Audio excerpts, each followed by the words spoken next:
पिता माता अगर संस्कारों में नहीं है और वो चाहें कि बच्चे संस्कारों में आ जाएं तो असंभव है।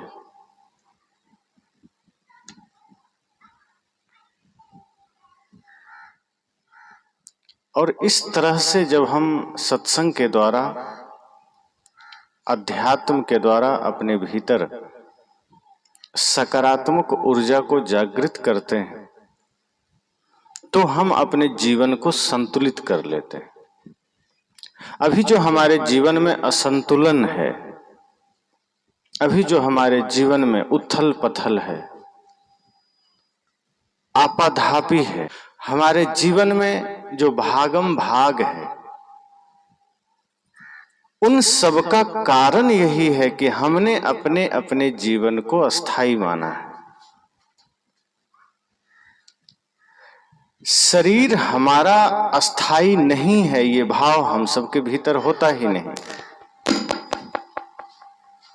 और दूसरी सबसे बड़ी समस्या है, हमारा शरीर अस्थाई है यह भाव मानना, और इसी के अनुरूप हम जीवन जीते चले जाते हैं।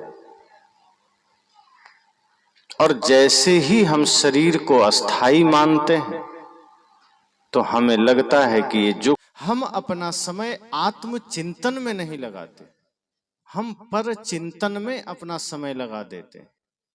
दूसरे के बारे में हम सोचने लगते हैं, दूसरे के बारे में हमारा विचार चलता है, दूसरे के पास कितना धन है ये हम ज्यादा सोचते हैं, दूसरे के पास कैसा घर है ये हम सोचते हैं, दूसरे का बच्चा कहाँ पढ़ रहा है, वो क्या कर रहा है, इन सारे चिंतनों में हमारा मन चलता है। फिर हम सोचते हैं कि हम भी ऐसा कुछ प्राप्त कर लें कि सदा सदा के लिए हमें यहीं रहना है। हमारी सारी तैयारी ऐसी ही होती है जैसे हम सदा यहाँ रहने आए, किसी भी पल विदा हो सकते हैं, ये भाव हमारे भीतर होता नहीं। इसलिए हम बेहोशी में जिए चले जाते हैं, इतनी असावधानी में हम जिए चले जाते हैं कि जीवन में भूलें होती चली जाती है। असावधानी में जीने वाला इंसान भूल करता है, जो सावधान होकर जिएगा वो भूल नहीं करेगा। आप अपने जीवन में ही देखिए, जैसे ही आप थोड़ी सी असावधानी करते हैं कोई ना कोई दुर्घटना घट जाती है। आप रास्ता में चल रहे हैं, चलते चलते अचानक आपकी नजर हटी, किसी पत्थर में पैर टकराता है, आप गिर पड़ते हैं। अचानक रास्ता पार कर रहे हैं, नजर हटी, कोई गाड़ी रौंद जाता है। कल ही रात में हम लोग आ रहे थे, मुश्किल से यहाँ से 6-7 किलोमीटर पीछे हाईवे पर जाम था, आगे आए तो नजर पड़ी एक आदमी पिसा हुआ है। अचानक हमें लगता है 10-20 मिनट पहले उसकी भी जिंदगी बढ़िया रही होगी, हंसता फिरता रहा होगा, कुछ संकल्प रहे होंगे, कुछ चिंतन रहा होगा, कुछ सपने रहे होंगे, कोई सोचते हुए इस पार से उस पार जा रहा होगा कि जाना है, कुछ लेना है, देना है, घर जाना है, खेत जाना है। सोचते सोचते अचानक जिंदगी विराम हो गई। हम सोचते हैं कि हमें बहुत कुछ करना है, लेकिन हम वो काम नहीं करते जिसे करने से हमारे जीवन का उद्देश्य पूरा हो सके। हम बेहोशी में जीते हैं, असावधानी में जीते हैं, मूर्छा में जीते हैं, वो गंदा हो जाता है। हमारे भीतर भी सारी गंदगियां इकट्ठी हो गई, हम निमज्जन नहीं कर पाते हैं ध्यान के द्वारा, चिंतन के द्वारा, सत्संग के द्वारा। हम प्रतिदिन सुबह शाम आत्मचिंतन नहीं करते हैं, इसलिए सारे सांसारिक विचार भीतर इकट्ठा होकर के वो परत बदर परत सड़ते जा रहा है, जमते जा रहा है। और जब भीतर विचार सड़ेंगे तो चिंतन गलत निकलेगा, फिर आपका कर्म गलत होगा, फिर आप झूठ करेंगे, छल करेंगे, फिर आप धोखा देंगे, फिर आप नफरत करेंगे, फिर आपकी प्रवृत्ति बाहर की ओर हो जाएगी। धन जरूरी है, लेकिन तब आप सिर्फ धन के बारे में सोचेंगे, फिर आप धर्म के बारे में नहीं सोचेंगे। कपड़ा जरूरी है, लेकिन जब विचार सड़ेंगे तो आप सिर्फ कपड़े के बारे में सोचेंगे, आपका क्या कर्तव्य है वो भूल जाएंगे। जब विचार सड़ते हैं तो हम सिर्फ स्वार्थी होते हैं, हम परमार्थी नहीं हो पाते।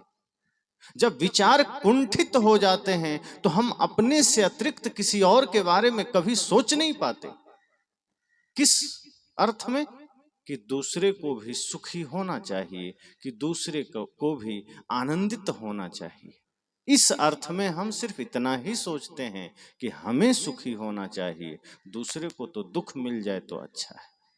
मंदिरों में गया हुआ आदमी आज यही तो मांग रहा है, भगवान के सामने खड़ा है, प्रभु मुझे तो झोली भर कर देना और पड़ोसी का तो पूरा कंगाल बना देना, हमारा घर 2 मंजिला बना देना, अब पड़ोसी की तो झोपड़ी में भी आग लगा देना। अपने भाई के लिए भी हम यही कुंठाग्रस्त चिंतन मांग रहे हैं। इन अर्थों में हम दूसरे के बारे में ख्याल नहीं करते, लेकिन कोई दूसरा तरक्की कर रहा है तब हम दूसरे के बारे में सोचने लगते हैं कैसे कर लिया, तब हमें प्रसन्नता नहीं होती। हम तरक्की करें, हमारे पास ही कुबेर का खजाना हो, ये हमारी सोच होती है, हमारा चिंतन होता है। लेकिन दूसरा आदमी सुखी हो जाए, दूसरा आदमी आनंदित हो जाए, दूसरा आदमी भी सुविधा युक्त जीवन जीने लगे, ये ख्याल हमारा नहीं होता। तो विचार जब सड़ते हैं तो ऐसी ही कुंठाग्रस्त ख्याल हमारे मन में आते हैं और फिर हम सिर्फ अपने बारे में सोचते हैं कि हमारा सब कुछ ठीक हो जाए, और हम अच्छा नहीं सोचते। हम सिर्फ इतना सोचते हैं बढ़िया कपड़ा हमारा हो, बढ़िया गाड़ी हमारा हो, बढ़िया घर हमारा हो। फिर हम ये नहीं सोचते कि मन हमारा बढ़िया हो। क्यों? क्योंकि मन ही तो गंदा है, और गंदा मन से ही हम सोच रहे हैं। और जब मन ही गंदा है, जब हमारा विचार ही गंदा है, जब हमारा चिंतन ही गंदा है, तो हमारा कर्म पवित्र कैसे हो जाए? जब हमारा चिंतन ही गंदा है तो उस चिंतन से निकलने वाला हमारा कर्म सही कैसे हो जाएगा? जिस टंकी में पहले से ही कचरा भरा है, नल खोलेंगे तो उसमें से शुद्ध पानी कहां से आएगा? टंकी में ही गंदगी डाल दी गई, टंकी में ही कचरा भर दिया गया, तो नल खोलेंगे तो कभी भी शुद्ध जल नहीं निकल सकता। अगर हमारी बुद्धि, हमारा चिंतन, हमारा विचार ही कुंठित हो गया, हमारे भीतर ही गंदगी की परत जम गई, तो हमारी जो दृष्टि बाहर जाएगी वो भी गंदी जाएगी, हमारा जो श्रवण द्वार काम करेगा वो भी गंदा काम करेगा, हमारे हाथ भी गंदा काम करेंगे, हमारे पैर भी गंदी जगह जाएंगे। और अगर हमारा भीतर चिंतन सही हो गया, हमारा विचार पवित्र हो गया, तो ये पैर कभी शराब खाने की ओर नहीं जाएगा। अगर हमारा विचार ठीक हो गया तो ये हाथ फिर कभी किसी के गर्दन तक नहीं पहुंचेगा। अगर हमारा विचार ठीक हो गया तो ये आंखें कभी गलत दृष्टि की ओर, गलत दृश्य की ओर नहीं जाएगी। अगर हमारा विचार ठीक हो गया तो इन कानों में फिर गलत श्रवण आप नहीं कर पाएंगे, गलत चीज नहीं सुन पाएंगे। इसलिए ये जरूरी है कि भीतर अगर कचरा जम रहा है, भीतर अगर विकार जम रहे हैं, उसे धीरे धीरे धीरे धीरे निकालिए, और उसका रास्ता ध्यान है, उसका रास्ता सत्संग है। साहब ने कहा है, नित खरसान लोह घुन छूटे, नित की गोष्ठी माया मोह टूटे। उन्होंने कहा कि जैसे तलवार है या लोहे का बर्छी है, चाकू है, आप उसका प्रयोग करना छोड़ दीजिए, आप उसका इस्तेमाल करना बंद कर दीजिए, तो उसमें जंग लग जाता है। लोहे के चाकू में, बर्छी में, तलवार में, उसमें जंग लग करके वो बिल्कुल भोथर हो जाता है, धार उसका खत्म हो जाता है। तो करना क्या है? या तो उस चाकू का प्रयोग करिए, कुछ काटिए, सब्जियां काटिए, पेड़ पौधा काटिए। जब उसका प्रयोग आप प्रतिदिन करेंगे तो उस पर जमी हुई जंग निकल जाती है, मोर्चा निकल जाती है, वो साफ हो जाता है। और यदि आप वैसा नहीं किए, लंबे समय तक उसमें जंग लग गया, तो सान पर ले जाइए, लोहार के घर, उसको चढ़वाइए। जब उस सान पर चढ़ेगा, उस पर धार पुनः दिया जाएगा, फिर चमकने लगेगा। साहब कहते हैं ऐसे ही जब हम सत्संग में नहीं बैठते हैं, जब हम ध्यान में नहीं बैठते हैं, जब हम संतों के संग में नहीं जाते हैं, तो हमारे भीतर भी बुद्धि में जंग लग जाती है। फिर उस पर भी मोर्चा चढ़ जाता है, कचड़ा चढ़ जाता है, और वो फिर बिल्कुल भोथर हो जाता है।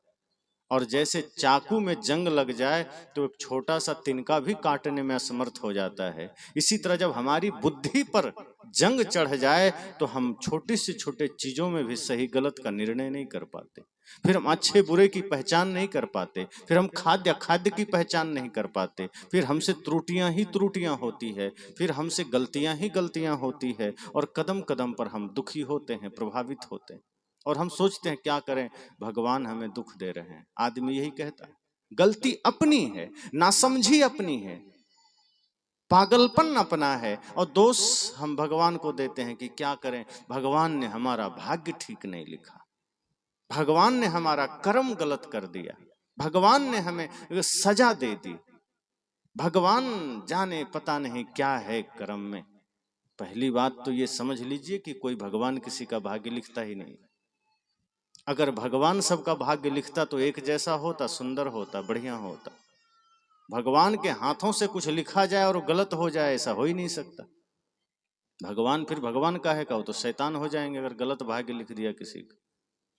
अगर भगवान के हाथों आपका भाग्य लिखा जाता, इस भारत का, इस दुनिया का भाग्य लिखा जाता, तो सबका भाग्य एक जैसा शुद्ध पवित्र पावन होता। इसलिए भगवान किसी का भाग्य लिखते ही नहीं है, ये बात दिमाग से निकाल देने की है।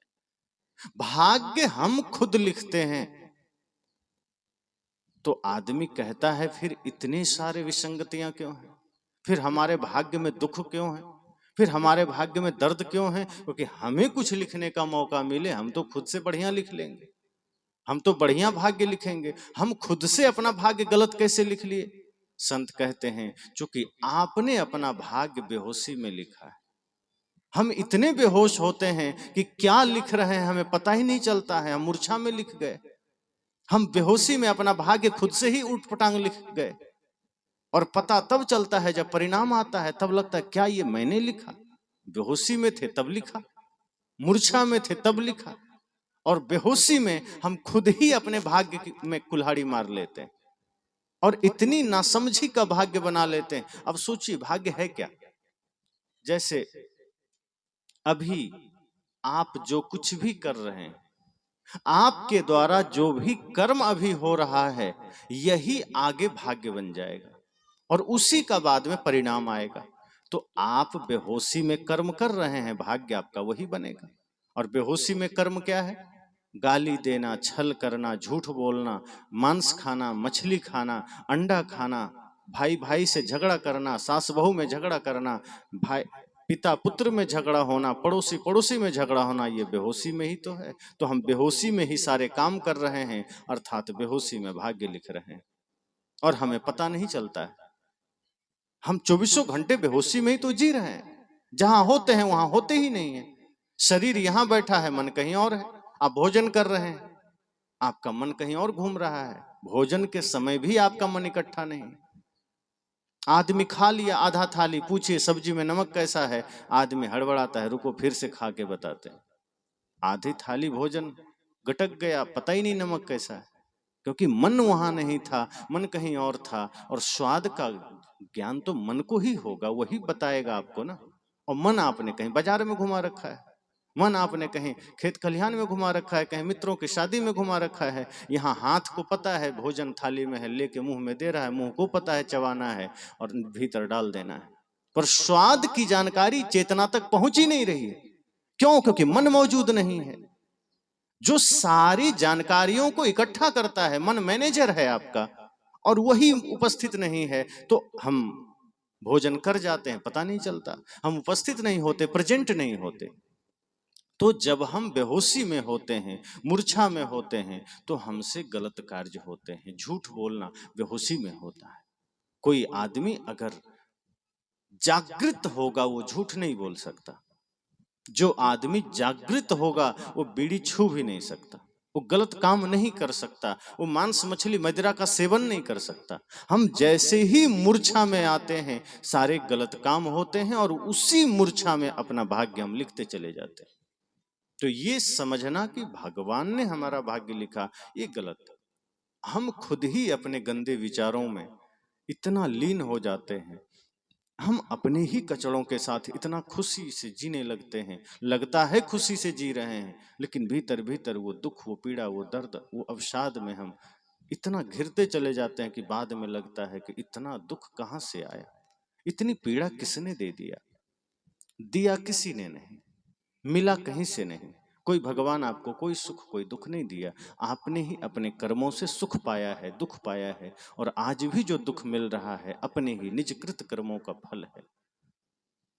इसलिए मैंने कहा कि विचार अगर भीतर हमारे अपवित्र होते चले जा रहे हैं, भीतर अगर हमारा चिंतन कुंठित होता चला जा रहा है, तो उससे क्या होगा कि हमारे सोचने की क्षमता भी कुंठित होगी, फिर हमारा कर्म बिगड़ेगा, फिर हमारे द्वारा किया गया कर्म अपवित्र होगा, फिर हम पवित्र कर्म नहीं कर सकते।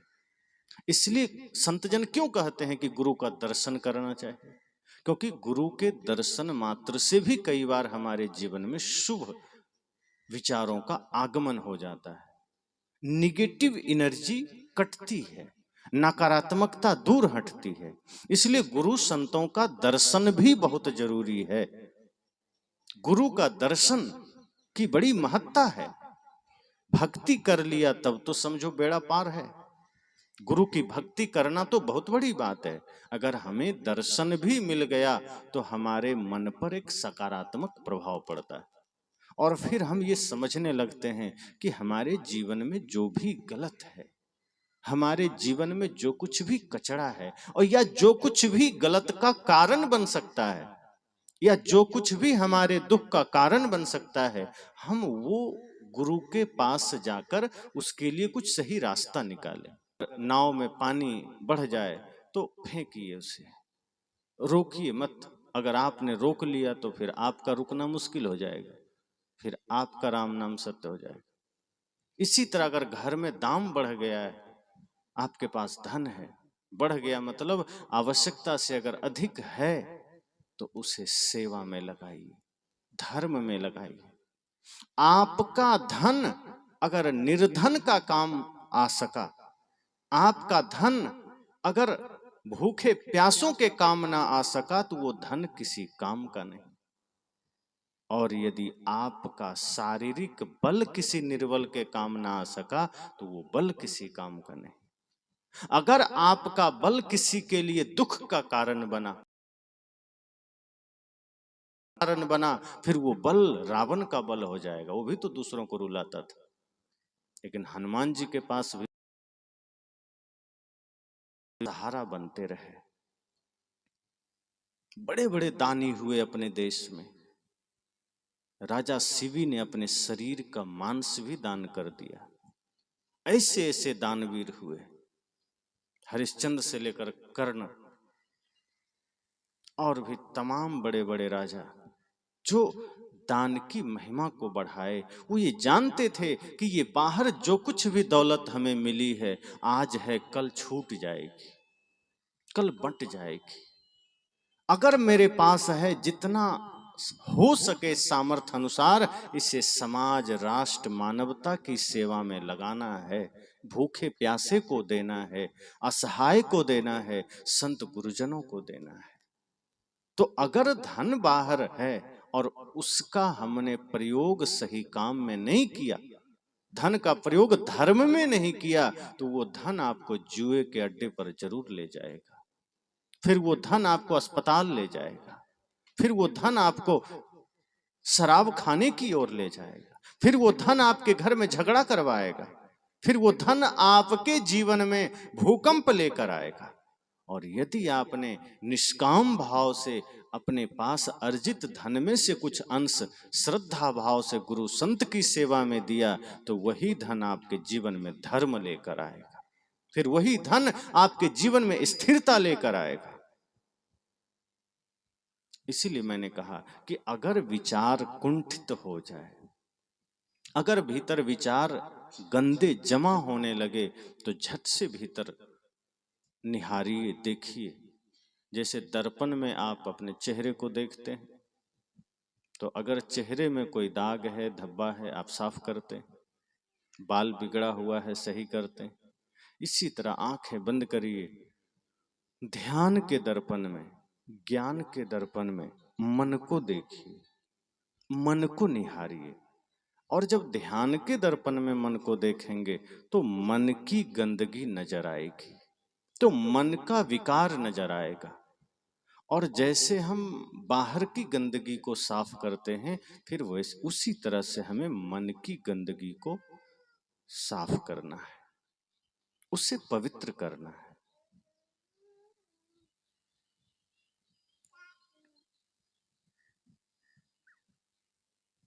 यही हमारे जीवन का उद्देश्य होना चाहिए। अगर समय रहते, वक्त रहते हमने अपने जीवन में ऐसा बदलाव किया, ऐसा परिवर्तन किया, तो ये समझना कि हम जीवन में विजयी हुए। जिस उद्देश्य के लिए मनुष्य शरीर मिला था, वो अगर वो काम हमने किया तो हम यहाँ से विजयी होकर जाएंगे। और यदि हम अपना पूरा समय माया मोह प्रपंच में लगा दिए तो हम यहाँ से पराजित होकर जाएंगे। और इसी को साहब ने कहा है, एक सिंहासन चढ़े चले, एक बंधे जात जंजीर। कि अगर हमने गलत कर्म किए, गंदे कर्म किए, दूसरों का दिल दुखाया, छल किया, तो हम यहाँ से अपमानित होकर जाएंगे, जंजीरों में बंध कर जाएंगे। और यदि हमने भूखे को भोजन, प्यासे को पानी, दीन दुखी की सेवा, माता पिता गुरु का सम्मान आदर, संतों की सेवा किया, तो हम यहाँ से सम्मानित होकर जाएंगे, हम यहाँ से विजयी होकर जाएंगे। एक भजन में भी आया है, उस पार ना जाने क्या पाए, इस पार तो सब कुछ हार चले। कौन जानता है मरने के बाद हम क्या बनेंगे, किस जन्म में जाएंगे, किसी को पता है क्या? अभी के कर्म के अनुसार हम हिसाब लगा सकते हैं कि अभी मेरा कर्म, लेकिन आगे का हाथ में तो नहीं है, पता नहीं। आज का आदमी अगर गलत कर्म किया है, पाप किया है, तो पता नहीं किस खानी में चला जाए। तो आगे का तो पता नहीं, उस पार ना जाने क्या पाए। लेकिन इस पार तो सब कुछ हार चले। ये जो जीवन मिला था, ये जो समय मिला था, इसे तो हमने माया में गंवा दिया, इसे तो हमने पाप में गंवा दिया। इस जीवन में तो हमने धर्म किया ही नहीं, इस जीवन में तो हमने पुण्य परमार्थ किया ही नहीं, इस जीवन में हमने गुरु की सेवा की ही नहीं। तो इस पार तो सब कुछ हार चले, उस पार का पता नहीं, इस पार सब गंवा दिया, सब हार गए। इसलिए कोई ठिकाना नहीं है कि पुनः मनुष्य शरीर मिलेगा कि नहीं मिलेगा। पक्का फल जो गिर पड़ा बहुरी न लागे डार। साहब ने कहा है कि जैसे एक पेड़ से फल गिर पड़ता है तो दोबारा डाली में नहीं लगता। जो हमारे पहले के लोग यहाँ से चले गए, दोबारा वो लौट कर नहीं आए। कहीं आए होंगे किसी और रूप में, आप जानते नहीं है, वो जानते नहीं है, ना आप जानते हैं ना वो जान पाए। लेकिन यहां से जो चले गए, आपके परिवार से जो पहले के लोग चले गए, हमारे परिवार से जो लोग चले गए, अब उनका उसी रूप में आना तो नहीं हो पाएगा ना। अब वो कभी लौटेंगे कि ये जमीन मेरी थी, चलो अब मुझे लौटा दो, ये घर मेरा, ये पैसा मेरा, कुछ नहीं। वो गए नहीं कि उनका नाम कट करके बेटे का नाम चढ़ जाता है, और वो बेटा भी बूढ़ा हुआ, वो गया नहीं कि फिर उसके बेटे का नाम चढ़ गया। जमीन वही है, नाम बदलता जा रहा है।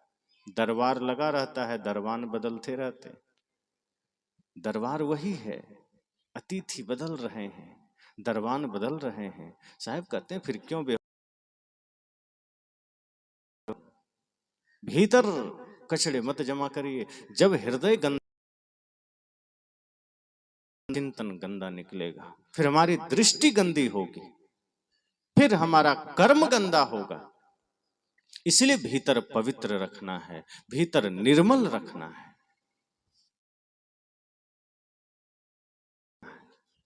और भीतर अगर पवित्रता आ गई, भीतर अगर निर्मलता आ गई, तो हम जहां देखेंगे हम पवित्र ही देखेंगे।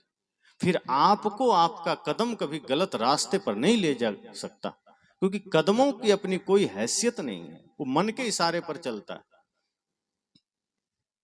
मन इतना प्रबल है कि वो चाहे तो सत्संग से उठाकर आपको सिनेमा में ले जा सकता है अगर मन गंदा है तो।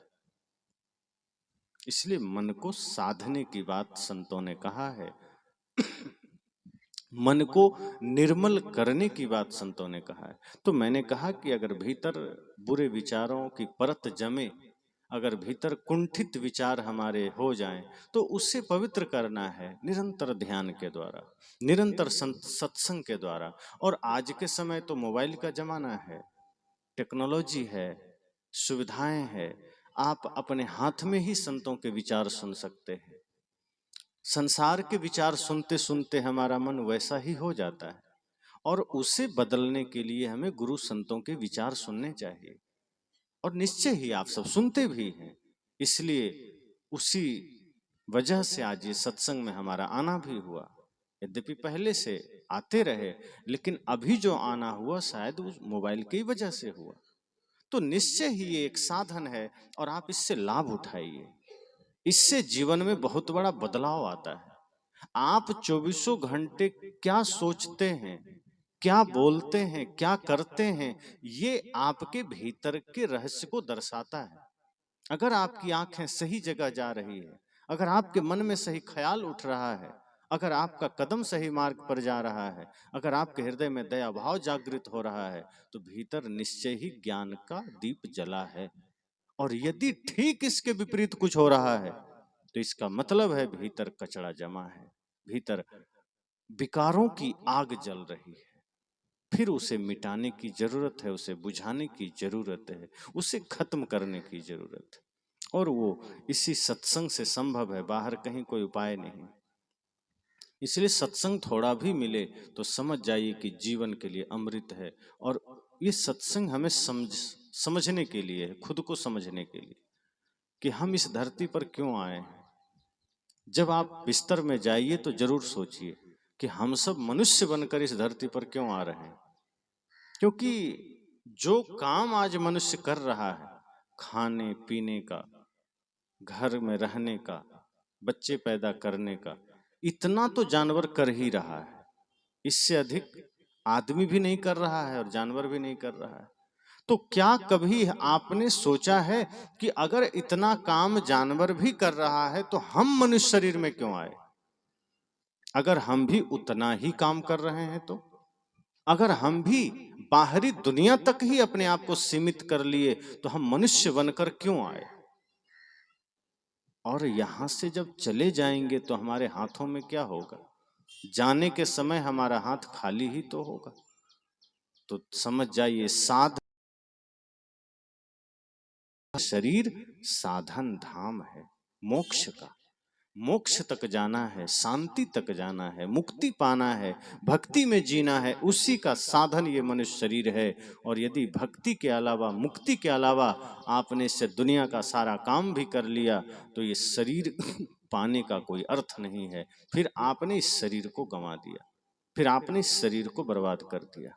इसलिए सब लोग अपने मन में यही सोचिए कि हम अगर मनुष्य शरीर को पाए, और ये मत सोचिए कि कोई स्त्री है कोई पुरुष है। आपका स्त्री पुरुष होना ये कपड़े से ज्यादा कुछ नहीं, भीतर सब एक ही है।